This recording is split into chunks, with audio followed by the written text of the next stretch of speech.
Welcome back to Latin 4. This is lesson 117, infinitive clauses and indirect discourse.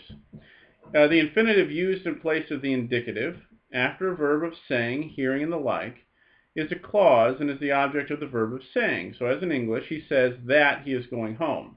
That he is going home is the object of the verb says. He says it. He says that he was going home. While it is an indirect statement, it is still a substantive clause. So that's just something to note.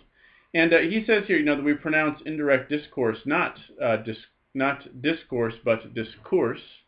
I've had a lot of Latin. I've never had a professor pronounce it that way. I'm sure he was right. I'm sure it's better style. Clark and Game know what they're talking about, but I'm going to keep saying indirect discourse. We mean the same thing as by an indirect statement, except that in indirect discourse we include also the dependent clause or clauses, which may form a part of the sentence quoted indirectly after some verb of saying.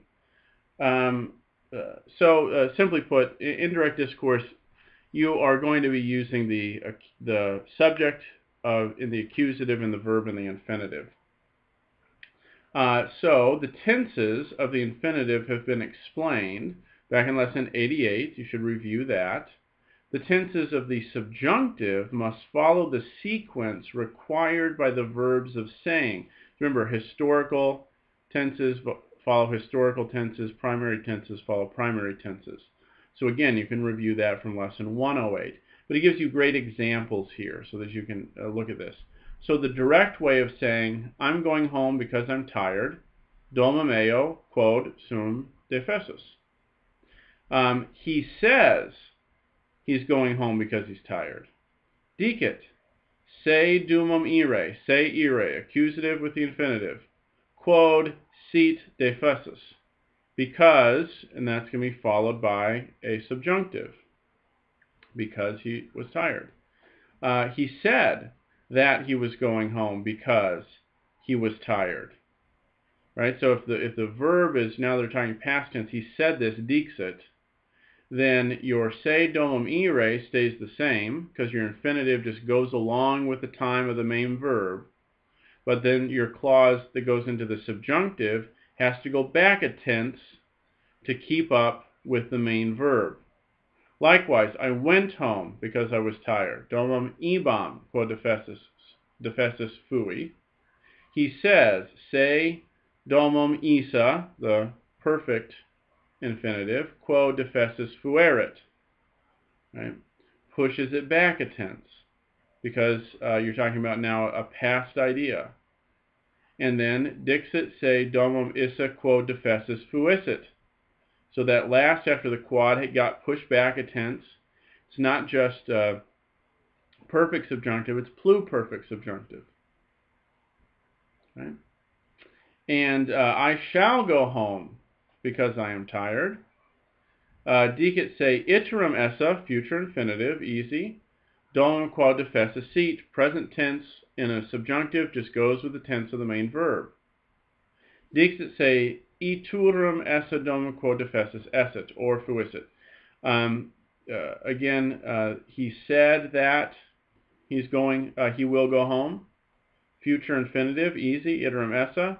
But after a quad, after a clause that requires a subjunctive, the main verb is going to govern which tense that goes into.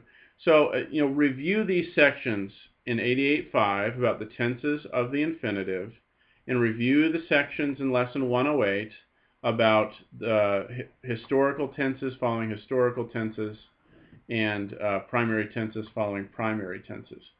Again, it's not going to throw you too bad. We're not doing a composition course just yet.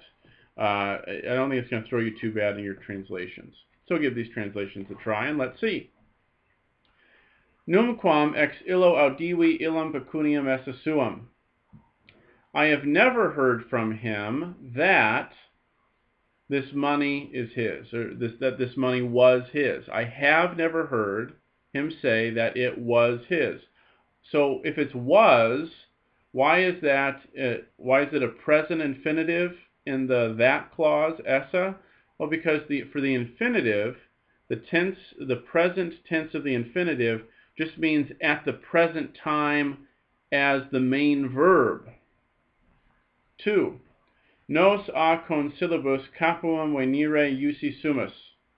We were ordered, iusi sumus, perfect, we were ordered to go from the consuls to Capua. 3. Ab initio vidi nihil quaeri praeter fugam. From the beginning, I saw nothing to seek except flight. 4. In illis libris diximus nihil esse bonum nisi quod honestum sit, nihil malum nisi quod turpe. In these books, we have said nothing to be good unless, we said that nothing was good in these books. We said that nothing was good in these books unless because it was honest, nor bad unless it were shameful. 5. Videbam illam urbam teneri non possa sine exercitu.